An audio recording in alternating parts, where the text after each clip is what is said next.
Welcome to the Emerging Youth Workers channel. Here, you will find useful information on various topics related to working with young people and the youth work sector. If you like this video, please hit the subscribe button. This episode delves deeper into self-care, a vital practice especially when working in trauma-informed youth work. We'll explore how self-care isn't just beneficial, it's essential for your well-being, ethical practice, and the sustainability of your career. Let's continue our understanding of self-care and its profound benefits in youth work. Firstly, self-care significantly reduces stress and boosts job satisfaction. Youth work is demanding, and without self-care, stress can lead to burnout. By prioritizing your well-being, you create a more positive and engaged approach to your work, leading to greater job satisfaction and a more fulfilling career. Remember, as the Youth Affairs Council Victoria emphasises, your well-being is key to effective youth work. Secondly, self-care is crucial for maintaining ethical and professional conduct. Stress and burnout can compromise your empathy and judgment. Self-care helps you stay emotionally regulated and clear-headed. This is vital for upholding ethical standards and building safe, trusting relationships with young people, which is at the heart of ethical youth work. Now let's examine various self-care strategies and how to apply them in your daily life. These strategies are diverse, so find what works best for you. Key strategies include mindfulness and reflection. Incorporate practices like meditation, deep breathing, or journaling. Even short breaks during the day can make a difference. Physical health. Prioritize exercise, healthy eating, and sleep. Physical well-being is foundational for resilience. Social connection. Build strong relationships with supportive people, including colleagues and friends outside of work. Don't hesitate to seek professional support. Boundaries and time management. Learn to set limits between work and personal life, and manage your workload effectively. Hobbies and interests. Make time for activities you enjoy outside of work to recharge. Professional development and supervision. Use supervision and training as opportunities for reflection and growth. Remember, in trauma-informed care, self-care is not just a personal benefit, it's an ethical must. Without it, you risk compromising the safety of young people, blurring professional boundaries, and undermining the core principles of trauma-informed practice.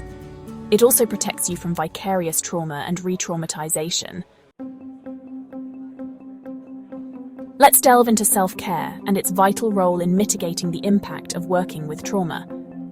Working with young people who have experienced trauma can lead to vicarious trauma, re-traumatization, compassion fatigue, and burnout.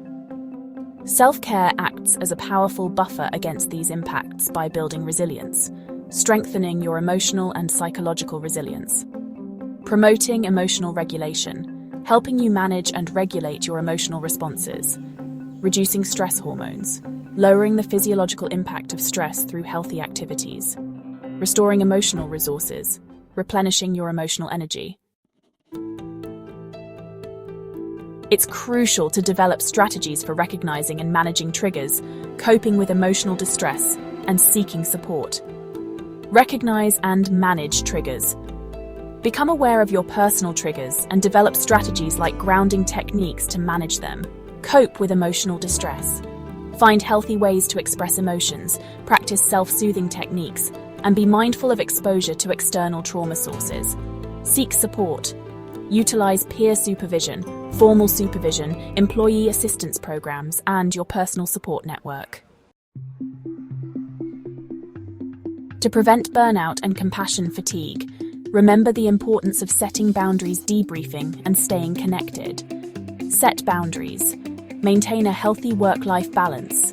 Establish emotional boundaries and uphold professional boundaries. Debrief regularly. Use debriefing sessions to process challenging cases and your emotional responses. Stay connected. Nurture social connections and avoid isolation. Now, let's move on to developing your personal self-care plan. This is about creating a plan that is tailored to you and your needs. Your plan should be personalized, reflecting your individual needs and preferences. Holistic, addressing physical, psychological, emotional, spiritual, and professional dimensions. Realistic and achievable, practical and sustainable in your busy life. Proactive and preventative, focused on building resilience. Regularly reviewed and adjusted. A plan that evolves with you. Start with self-assessment. Understand your vulnerabilities and resilience factors across all dimensions of your well-being. Then, use SMART goals to make your self-care plan effective. Make your goals specific, measurable, achievable, relevant, and time-bound. Apply SMART goals to each area of self-care: physical, psychological, emotional, spiritual, and professional. Brainstorm strategies and activities that promote emotional regulation, stress management, and resilience. Think about mindfulness, exercise, social connection, hobbies, whatever works for you. Be aware of potential barriers to implementing your plan, such as lack of time or motivation. Develop strategies to overcome these barriers. Start small. Reframe self-care as essential, schedule it in, and seek support.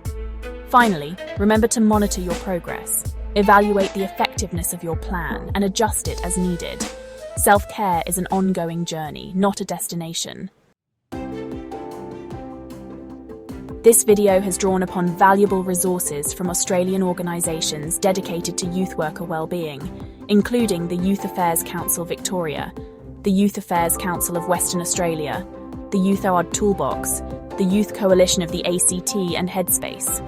Their expertise and guidance are invaluable in promoting self-care within the youth work sector. You can also access all resources through my channel page for further reading and learning.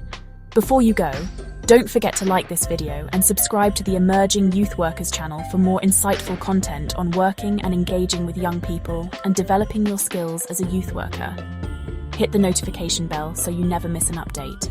Your support helps us bring you more valuable resources and information. Thank you for being a part of our community.